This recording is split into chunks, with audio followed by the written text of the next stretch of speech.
Lawrence, left corner. Drops it off for Cameron. Back for Lawrence, wide open. Top left circle for Costin. High slot, one-timer, save, rebound, Foreman, score! The net wide open for Jordan Foreman, and he makes no mistake for the power play goal, and it's number 7 on the season to slice the Victoria lead down to 2-1. Seconds here of this Garrett Hunt penalty with the score tied 2-2. From the slot, McKenzie shoots. He scores! A shorthanded goal by Jim McKenzie, racketing off a stick right past Jimmy Spratt. All momentum toward the Thunder, who take their first lead of the game at 3-2. We're essentially on the power play. Here comes Hunt through center to Lawrence down the right, and in the zone, drags by one, shoots, he scores!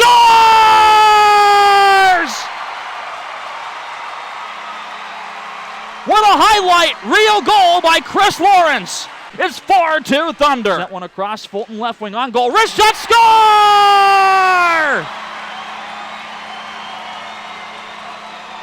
In a span of less than 1 minute, Jordan Fulton comes right back to answer. We get the Thunder right back up by 2. The Thunder lead it now 5-3.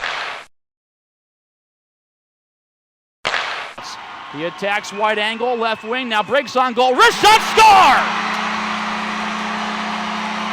Jason Pittenberry's won 5-hole on Spratt. Got down a couple there in the first, and then showed a lot of resiliency, and bounced back for a 4-2 in the first there, and then just kind of had a mental breakdown in some spots, and had a parade of minors going to the box, and we're on the PK, and we didn't do enough job, good enough job collectively, and it's hard to win when you're on the penalty kill all night.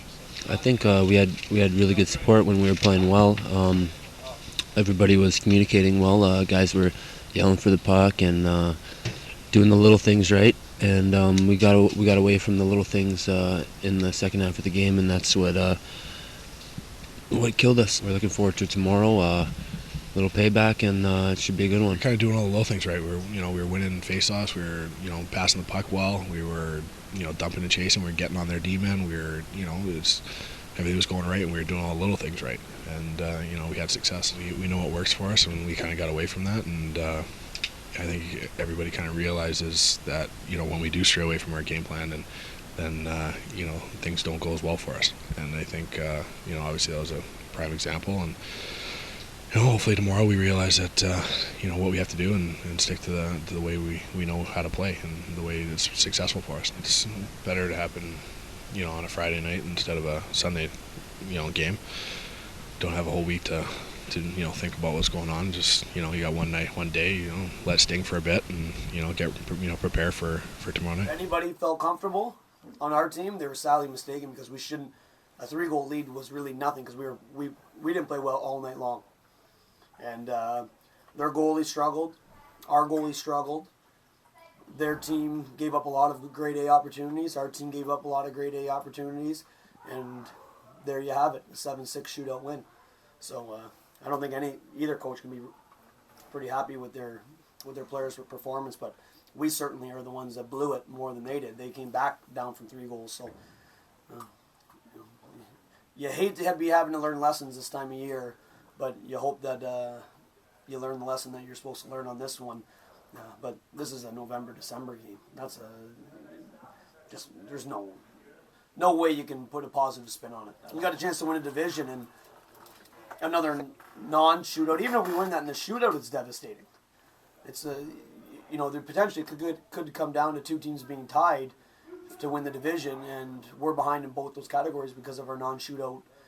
We don't have enough non-shootout wins, so it's a devastating loss. No individuals. It was a lot of selfish hockey out there today by everyone through our lineup, and we didn't support our goaltender. We didn't support each other out there. We did very little what our game plan called for us to do, and as a result, we put ourselves in what could be a game-changing, season-changing loss in terms of what we set out to accomplish or what we could have accomplished starting this week. Did we battle back?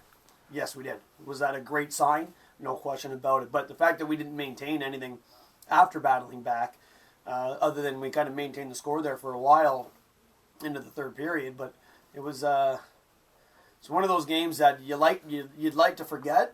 Unfortunately, the concern from coaching staff is, have we learned our lessons yet? And again, big picture, you can look back on the season and say, oh, that game cost us, that one in November, or that one where we blew a 2-goal lead in January, that really hurt us, where if we would have won that game, or we would have won that game in a shootout, we'd be in this position. But we're talking about 1 week left in the season. We're talking about these types of mistakes that you should be looking back at, those January, December, November games where you have to learn those lessons. So got to come back tomorrow with a much better effort in terms of a team game, because it wasn't what we set out to do.